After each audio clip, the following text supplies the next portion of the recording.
Hello, teacher. My name is Mr.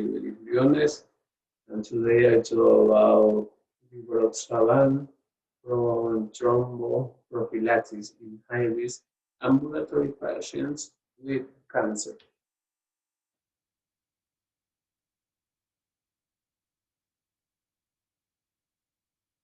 Definitions.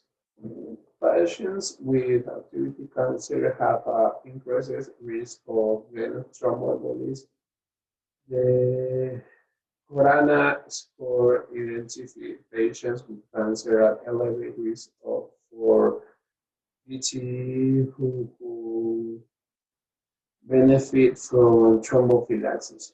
Rivaroxaban therapy results in a significantly lower rate of venous thromboembolism than the placebo among intermediate to high-risk ambulatory patients with cancer who were starting chemotherapy.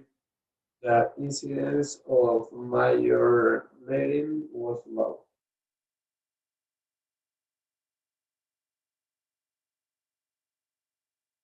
Applications in medicine.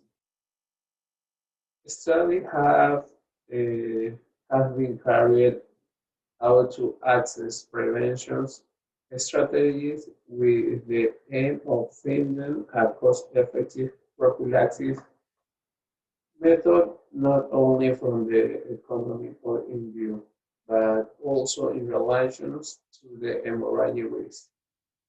The profit margin is very variable if we consider how the procoagulant and pro-hemorrhagic elements change in the evolution of patients.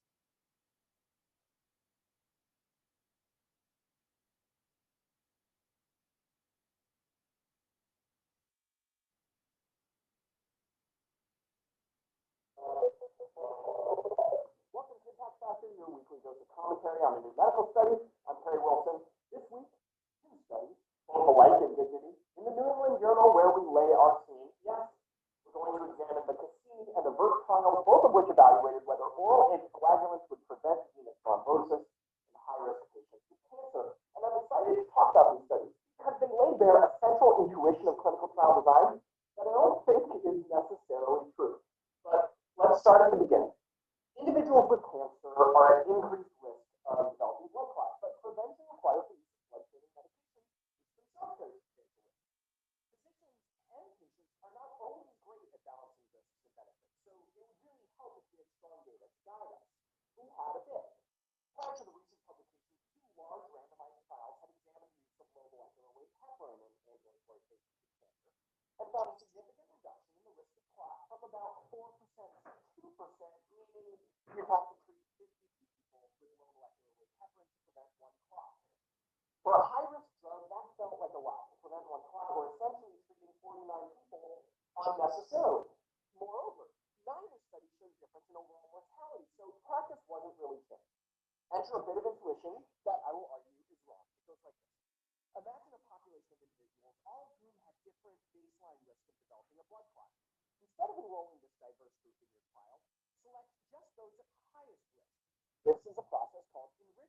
The idea is that if a drug is moderately efficacious among a given population, it will be more efficacious among members of the population at highest risk. Sounds good, right? Also, through enrichment, you increase the outcome rate in your trial, meaning you have to enroll less people and therefore spend less money, assuming, of course, that the drug works just as well in high-risk individuals as it does in other groups. But that assumption, so intuitive, is not necessarily true. It assumes that the relative risk of outcome among the treated group is the same across risk categories. Let's do the math. Let's imagine a drug reduces the rate of thrombosis by 50%. Well, you could take a low-risk group and reduce their rate of thrombosis from 1% to 0.5%, a number needed to treat of 200. Or a high-risk group and reduce their rate of thrombosis from 20% to 10%, a number needed to treat of 10. Which would you choose? But why should a drug have the same relative effect in people at high risk and low risk? Maybe people at very high risk are so high risk that the drug will have no effect. I call this the blowing against the wind phenomenon.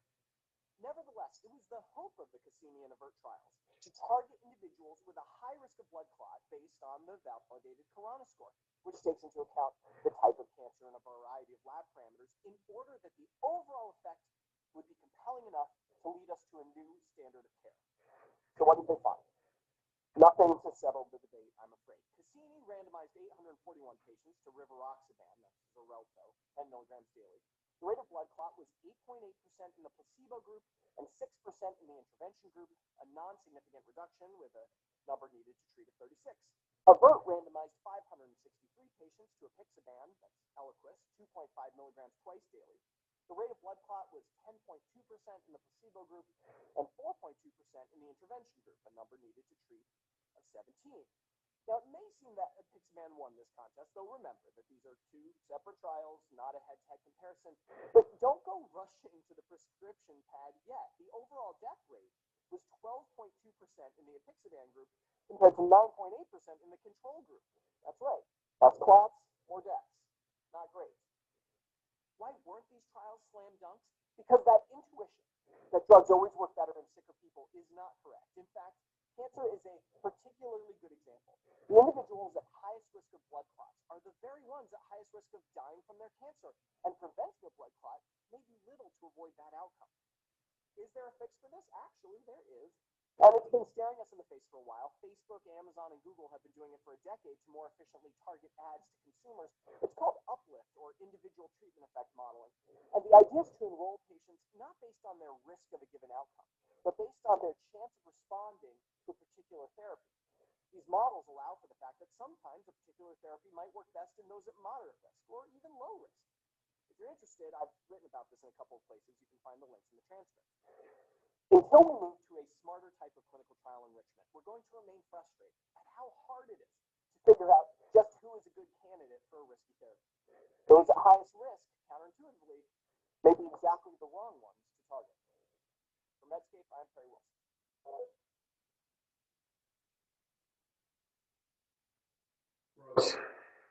Rivaroxaban is used to treat the vein thrombosis and pulmonary embolism. It works by decreasing the ability of blood to clot. It is also used to prevent stroke and severe blood clot in people who have atrial fibrillation. It's administered in the reduced lower rate of blending. Bonus: slightly higher risk of gastrointestinal bleeding than warfarin. Bleeding from the gums, intensive menstrual bleeding, redness, fatigue, and headache. Also apply in Ecuador. Remember that 1 of 5 patients with venous thromboembolic has cancer, and 1 of 10 patients with cancer will develop a VT.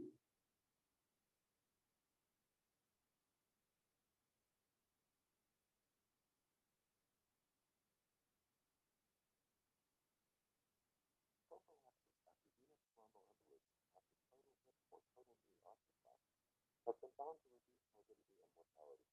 Extended duration of postoperative prophylaxis has shown additional benefits, particularly in patients undergoing further medical care. In this multi-center double-blind randomized controlled trial involving 2,124 patients undergoing total care for total knee arthroplasty, patients received 10 milligrams of rivaroxaban once daily for 5 days postoperatively, and then were randomly assigned to continued rivaroxaban or to switch to 81 milligrams of aspirin daily. Prophylaxis continued for an additional 9 days after knee arthroplasty and 30 days after hip arthroplasty. During 90-day follow-up, the rate of symptomatic venous thromboembolism was 0.64% among patients with aspirin as compared with 0.70% in the rivaroxaban group. There were 8 major bleeding events among the patients in the aspirin group and 5 major bleeding events among those in the rivaroxaban group. Similarly, there was no significant difference in clinically important bleeding in patients receiving aspirin as compared with rivaroxaban. The authors conclude that aspirin is not significantly different from the direct oral anticoagulant rivaroxaban for the prevention of symptomatic venous after an initial 5-day course of Rivaroxaban. Full trial results are available